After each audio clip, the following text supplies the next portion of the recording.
Welcome back to another episode of the Bear Trap on the Boom Buzz channel, Bears podcast by a Bears fan. I'm your host, Terry, and today we are recapping our Week 11 loss. Week 11 against the Green Bay Packers. First and foremost, happy Founders Day to all the brothers of Omega Psi Phi, root to the good bros.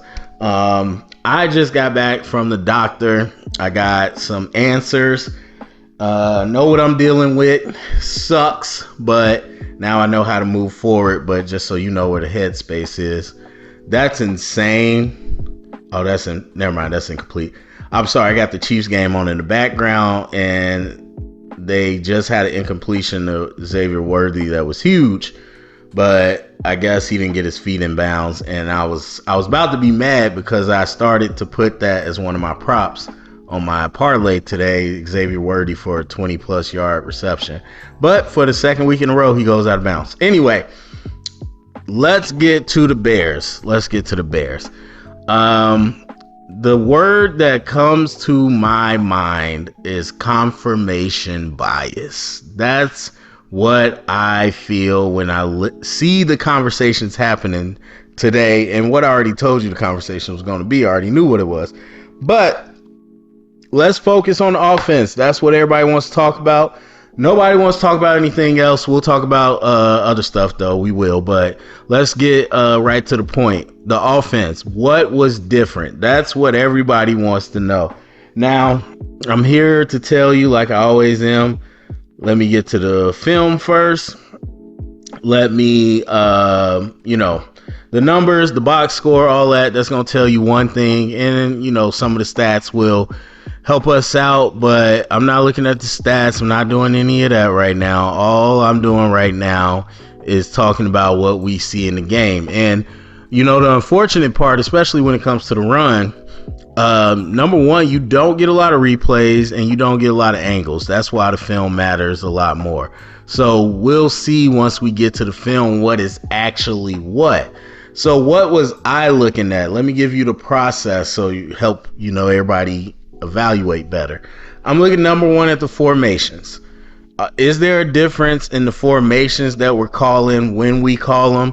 Again, hard to do unless you're charting every play, but still kind of get an idea. I'm looking at the formations. Definitely looking at the tendencies, the run, the pass tendencies based on down and distance. Just seeing if that's a little different. I would like to see the pass concepts, but again, that's probably the biggest thing that is hard to really see from a television, at least the angles that they give us. So looking at the pass concepts, are we calling different pass concepts? Run, in the NFL, all the runs are pretty much the same. So not necessarily, again, different runs, but when we run, how much we run. Of course, everybody's looking at that. One thing I will say, which I thought was kind of funny, but I was just tired of the argument. People sat here, not people, fans, but also Eberflus himself. They sat here and said how the passing game lacked creativity, it lacked continuity, and it lacked separation, all these things. But then we get the passing game coordinator to take over. And then we talk about how we don't run enough. We haven't established the run, but we get the passing game coordinator to take over. Now, that's just on the surface. Obviously, he was OC interim for the Panthers. He wants to be an OC, interview for the OC job. So he's not just a passing game coordinator. But I just thought it was funny that one of the issues that a lot of fans have in terms of our game is the passing game, and we went and got the guy responsible for the passing game. But I'm sure all the reactions are going to be, yeah, but Waldron was calling the plays. He had nothing to do with it. Even though you have no clue if that's true, and I can guarantee every single dollar I have, that's not true. Even, like I said, reading between the lines in the press conference, it seemed like Eberflus was kind of saying that Waldron was not collaborative as much as he wanted to. But at the end of the day, out of all the plays in the game, over 10 games or 9 games, I don't think Waldron made the decision on every single play. That's just not realistic. So, but either way, I just thought that was funny. All right, so getting to the crux of it all, like what did I see essentially that was different? And I said in the community tab where I do my live typing if I'm available to. Number one, I just thought the skill positions blocked better. And better is a tough way to say it. I would say they gave better effort. And, I probably would say they had better technique too. Now, how realistic is that a function of a new coordinator versus the function of just the matchup you're going against?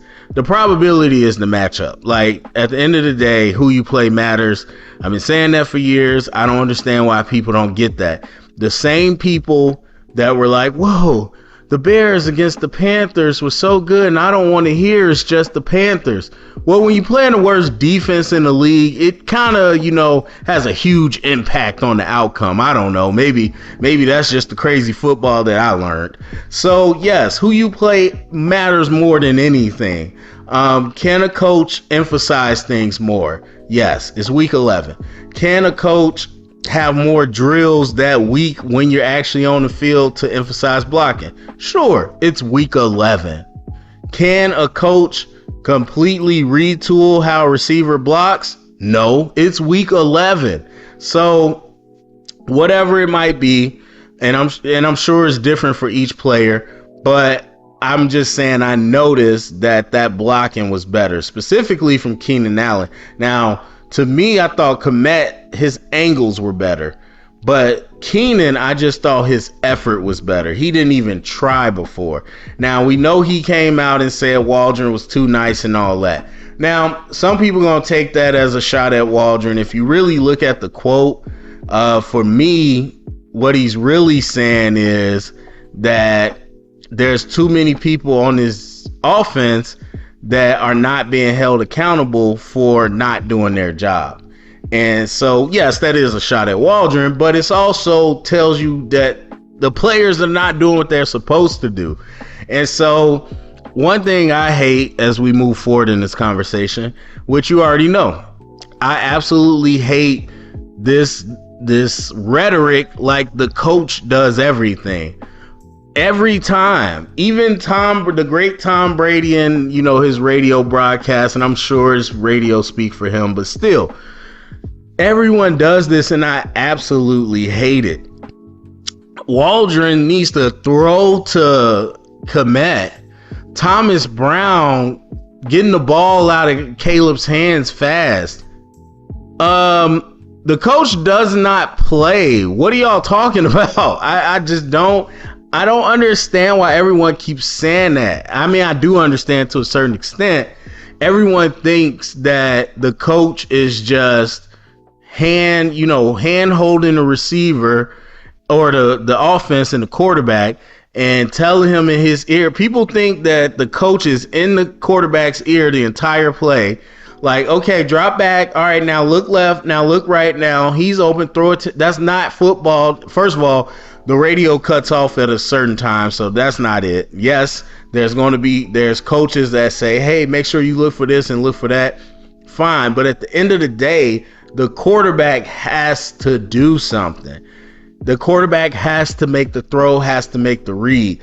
And so all it is, the coach is giving more out. Like, no, it's not. It's the quarterback. As I said before, as everyone knows, when you saw Caleb executing, there were no questions. But when Caleb isn't executing or the offense isn't executing, it's all the coach's fault. And if it's not the coach's fault, it's got to be the O-line's fault. So it's just, I absolutely hate that. So to that point, people might feel like, okay, we got the ball out quicker and everything else. Again, is that how likely is that a function of a new OC versus the quarterback making better decisions? To me, I would honestly say I lean towards quarterback, but it's close to a toss-up. But I will say is the play calling. Like, it's just not true. Like I said, we'll see once we get to the film, and I'll happily admit if I'm wrong. But number one, I can see enough from the screen to know I'm not. But also, we'll get to the film, and it's been the same every time. We'll get to the film, and I guarantee you it's going to be the same plays that we've been running. It's been the same formations that we've been running. Even the run game. What was it? It was what's his name? Swift's first 7 rushes were for 6 yards. So people need to understand the difference between an average, not even an average, but like the efficiency per down when you run versus explosives. Like if you have, so like Derrick Henry's a great example. I want to say it was the Bengals game, the first one. Derrick Henry had like 20 some yards, and towards the end of the game, he hit the 80 plus yard run, almost scored. So then people are like, oh, Derrick Henry, just another week rushing for 100. That is not, that's not the same. It's not the same. Picking up 5 yards a carry steadily versus picking up a yard steadily and then hitting an explosive or two, those are not the same.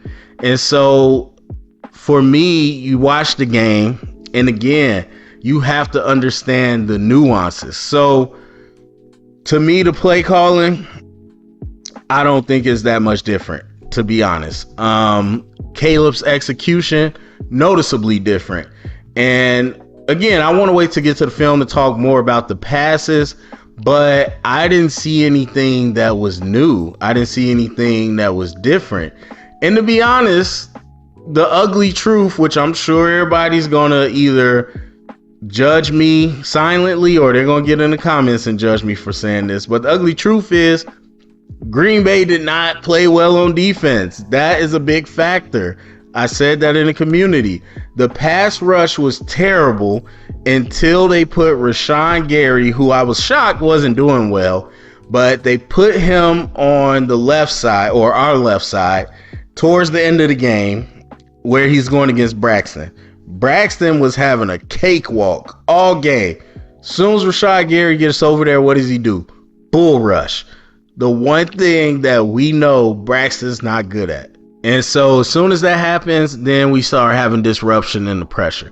But overall, they didn't do a lot of stunts. They didn't do a lot of blitzes. They didn't do a lot of games. And their rushers were not great. And then on top of that, Jair Alexander, one of the better cover corners out there, wasn't playing. And, whatever. Green Bay has their, their players. But again, I think the execution was better. How much of that is matchup? To me, I probably lean towards matchup 55%. But a lot of casual people are not going to see it that way. All they want to see is, again, confirmation bias. Whatever you thought, we're looking, everything we see is framed by how we want to confirm what we already think. And so, especially, like I said, if you're casual, you don't really evaluate these things. That's all people are doing. That's all they're doing. As I talked about in one of the last episodes, like, as far as the hierarchy of blame, who we give credit to, who we give blame to, that's all it is confirmation bias. All it is narratives. And that's just, we're going to continue to build the narratives of what we already think. It ain't no different than Skip Bayless watching Mahomes win the Super Bowl again and finding out different ways to be like, oh, this is why he's not good. This is why it wasn't on Mahomes. It was on everybody else. That's all people do. So the other thing, Caleb Williams scrambling. And yes, in the community, I was talking about Justin Fields and all that. I'm not really going to get into it, mostly because I want to see the film. But from what I saw, it seemed to me like most of the scrambles, if not all of them, were the product of man coverage. Now, look, if it's man coverage and we don't have nothing, scramble is the answer. It's not a called run. So in terms of what the coach's influence on it is, it doesn't matter if it's not a call run. Like if we were out here and we did some zone reads and some all that stuff, that's fine. But if we were out here doing a bunch of quarterback runs, that'd be different. But this wasn't a product of the offense saying, hey, we got to run Caleb. This was Caleb making a decision that on man coverage, instead of sitting and waiting and taking a sack or scrambling in the pocket, I'm going to just step up and go get some yards. And again, that's what you want. Like I said in the community, there's a difference between Mahomes and Justin Fields. There's a difference between Lamar now and Lamar his rookie year. Like, just because you run the ball as a quarterback is not equal. It could very much be a situation, once again, where you are taking what the defense gives you and you continue to do that. It's no different than Brock Purdy, Mahomes, some of the best at it. Stafford, well, Rodgers really was one of the best at it too. Again, he's kind of the grandfather of all this. And so that's just, that's football. And if that's the case on film, I'm fine with that. That's not necessarily habit forming. If it's the case where I just don't feel comfortable and I'm just going to run because I know running works, then we're getting into Justin Fields territory. So yeah, I mean, overall, the O-line is still the O-line, and the matchup matters. But if you go to the film and it looks different in terms of our assignments and execution, yeah, you could give credit to the coaches, but that's just rarely the case. More than likely, it's the matchup. You got easier guys, but either way, our run game was not very effective. Just like we seen before, because we got Matt Pryor out there and we got Kieran, I don't know how to say his name. We got guys like that out there. And so the run game wasn't too much different. And then we get to the pass game. And again, the biggest, there's a few plays that were big moments, but for the most part, the biggest factor was Caleb scrambling on passing plays to extend the drive. So instead of taking a sack, instead of throwing an incompletion, we extended the drive by Caleb being able to pick up the first down. There was still inaccurate passes. There were, like I said, a couple explosive plays that were nice, and everything in between. And so we'll get to the film to really see kind of what it was, but for me, it didn't feel much different at all. The formations were the exact same. Those are the same formations we do, and to be honest, the tendency was the same. The first 3 drives, probably, it was run on first down, barely get yards, play action on second down. Usually we don't get it. If we did, it was nice, but if we didn't, 3rd and long, can't execute. Now, we had some penalties. Again, we had Caleb scramble, some different things that help us extend the drive, but it was the same pattern. It was the same tendency as it's been. Even on Caleb getting really hit on that sack, I guarantee you, yeah, I'm sure it's more than likely that somebody might have messed up their assignment, but from the way that the handoff and everything was structured, I've seen that play before. But you know what? When you do that play once you hit the offense for like 5 rushing touchdowns. You do that play once your running back has hit 2 explosives.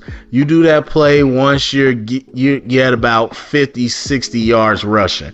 You don't do that play where you have less than 5 yards in the first quarter. It's just nobody's going to fall for it. And so you have to earn the right. So same way they say on defense, on the D-line, we always say you got to earn the right to pass rush. And what that means is you got guys on pass rush, on pass rusher. You got to stop the run first. You got to earn the right to pass rush.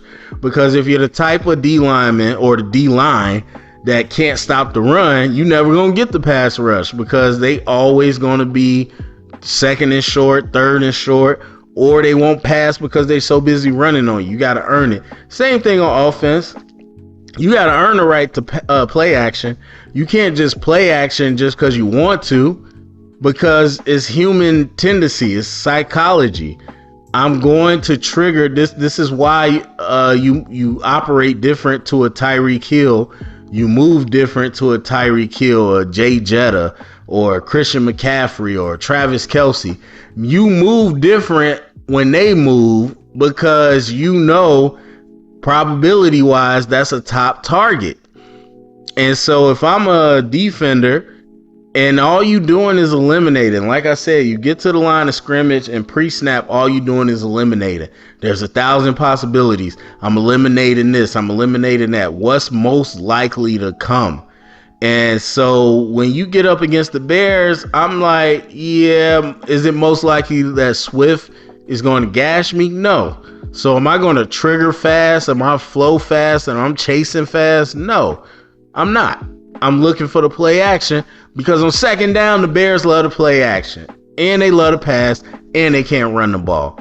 So you got to earn that right. But yeah, that tendency was kind of the same.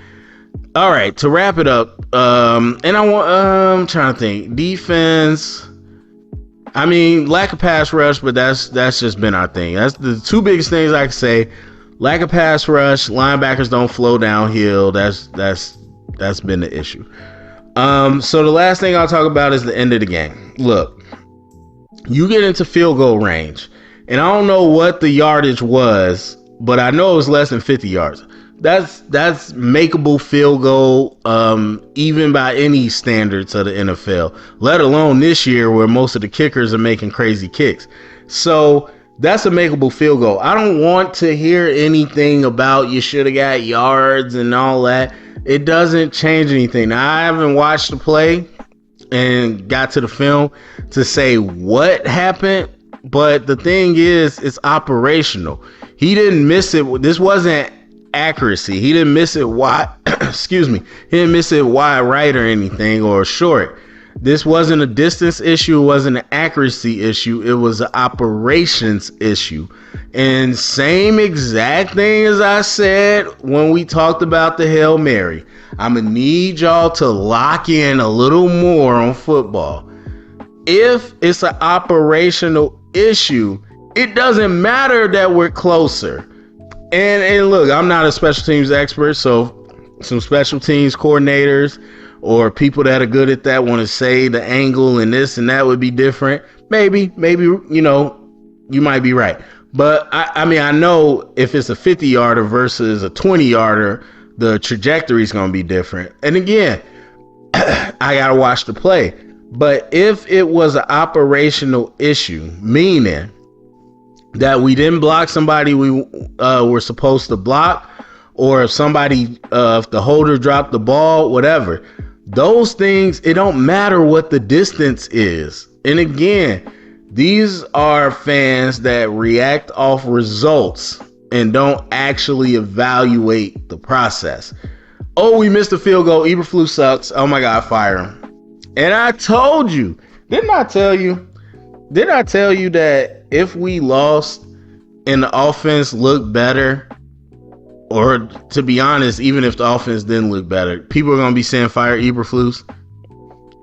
Predictable. But anyway, if the operation's off, it doesn't matter about the rest of the stuff. So I'm not blaming that on Eberflus. I'm not blaming that on anybody. Blocked field goals are rare, just like Hail Marys are rare. It sucks, but it is what it is. So, and to mention, the Hail Mary was completely on Tyreek Stevenson. So we're not even gonna do this Eberflus thing. So all right, that's it for me. Go down in the comment section. Let me know what you think. Share around, get the conversation started. Thumbs up, subscribe, and remember, stay up and bear down.